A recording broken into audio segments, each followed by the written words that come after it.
అందరికీ నమస్కారం. నా పేరు రాజ్ కుమార్. నేను నెల్లూరు నగర చేనేత విభాగ అధ్యక్షుడిని. మా నాయకుడు ఎమ్మెల్సీ పర్వతరెడ్డి చంద్రశేఖర్ రెడ్డి గారు మొదటి నుంచి కూడా ఈ కూటమి ప్రభుత్వం చేస్తున్న అరాచక పాలనపై ప్రశ్నిస్తూనే వస్తున్నారు. అదేవిధంగా ఇటీవల శాసన మండలిలో ఈ కూటమి ప్రభుత్వంపై మా నాయకుడు పెద్ద పోరాటం చేశారని చెప్పొచ్చు.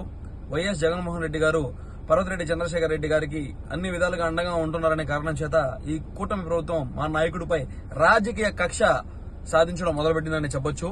కూటమి ప్రభుత్వం ఇచ్చిన హామీలను నెరవేర్చకుండా ఉద్యోగుల్ని గొంతు నొక్కి చేస్తున్న ప్రయత్నంపై మా నాయకుడు పర్వతరెడ్డి చంద్రశేఖర్ రెడ్డి గారు కూటమి ప్రభుత్వాన్ని ప్రశ్నిస్తూనే ఉన్నారు.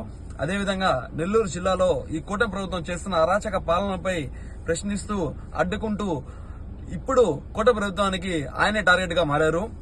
ఇటీవల మెగా డిఎస్సీలో కూటమి ప్రభుత్వం చేస్తున్న అక్రమాలను తెలియజేసే విధంగా అభ్యర్థుల పట్ల నిలిచి ప్రజలకు కూటమి ప్రభుత్వం చేస్తున్న అక్రమాలను తెలియజేసే ప్రయత్నం ఆయన చేశారు. ఈ చేసిన ప్రయత్నానికి మాకు నాయకుడిపై ఈ కూటమి ప్రభుత్వం రాజకీయ కక్ష చేస్తుంది. నెల్లూరు నగర జిల్లాలో ఎన్నడూ లేని విధంగా పర్వతరెడ్డి చంద్రశేఖర్ రెడ్డి గారికి సంబంధించి కృష్ణ చైతన్య విద్యా సంస్థలు 6 జూనియర్ కాలేజీలో ఒకేసారిగా తనిఖీలు నిర్వహించడం జరిగింది. గుంటూరు, నెల్లూరు జిల్లాకి సంబంధించిన అధికారులు అర్ధరాత్రి వరకు ఈ కాలేజీలో తనిఖీలు నిర్వహించడం జరిగింది. తనిఖీలు నిర్వహించడం తర్వాత ఏమన్నా ఉందిరా అంటే అక్కడ ఏమీ లేదని చెప్పి వెళ్ళిపోవడం కూడా జరిగింది. ఇది కేవలం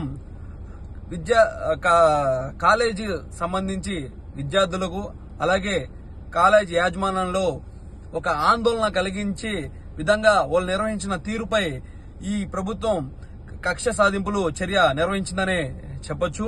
మా నాయకుడు ఎమ్మెల్సీ పర్వతరెడ్డి చంద్రశేఖర్ రెడ్డి గారు అడిగిన ప్రశ్నలకు సమాధానం చెప్పలేక ఈ కూటమి ప్రభుత్వం ఇలా రాజకీయ కక్ష సాధిస్తుందనే చెప్పొచ్చు. ఇలా చేసినంత మాత్రాన మా నాయకుడేమి భయపడరు, మా నాయకుడేమి వెనక్కి తగ్గడు. ఇది కేవలం మీ అపోహ మాత్రమే అని మేము తెలియజేస్తున్నాం. ఇలా చేస్తే మా నాయకుడు ఏదో భయపడి ఇక్కడికి ఆగిపోతారని ఏమనుకోవద్దు. దీనికి రెట్టింపు ఉత్సాహంతో మా నాయకుడు ఇంకా ఈ కూటమి ప్రభుత్వం చేస్తున్న అరాచకాలను బయట పెడతారని మేము తెలియజేస్తున్నాం. అదేవిధంగా ప్రభుత్వం ఎవరికి శాశ్వతం కాదు. రేపు మా గవర్నమెంట్ ఖచ్చితంగా వస్తుంది. మా గవర్నమెంట్ వచ్చాక ఏ విధంగా అయితే ఈ కూటమి ప్రభుత్వం మా నాయకుడిని ఇబ్బంది పెడుతుందో దానికి రెట్టింపులు మీకు కాలేజీలు ఉన్నాయి, మీకు పలు వ్యాపారాలు ఉన్నాయి, మీకు స్కూల్స్ ఉన్నాయి. మీకు ఇలా జరిగిన దానికంటే రెట్టింపు జరుగుతుందని కూడా మేము తెలియజేస్తున్నాం. గవర్నమెంట్ ఎవరికి శాశ్వతం కాదు. ఇలా చేసినంత మాత్రాన మా నాయకుడేమి భయపడి వెనక్కి తగ్గే పరిస్థితి అయితే ఉండదని కూడా మేము తెలియజేస్తున్నాం. అన్ని విధాలుగా మా నాయకుడు మీ కూటమి ప్రభుత్వంపై పోరాడతాడు. మా నాయకుడు వెంట కూడా మేము నడుస్తాం, మేము నిలుస్తాం, దేనికైనా సిద్ధమని కూడా మేము తెలియజేస్తున్నాం. జై జగన్, జై పర్వతరెడ్డి చంద్రశేఖర్ రెడ్డి గారు.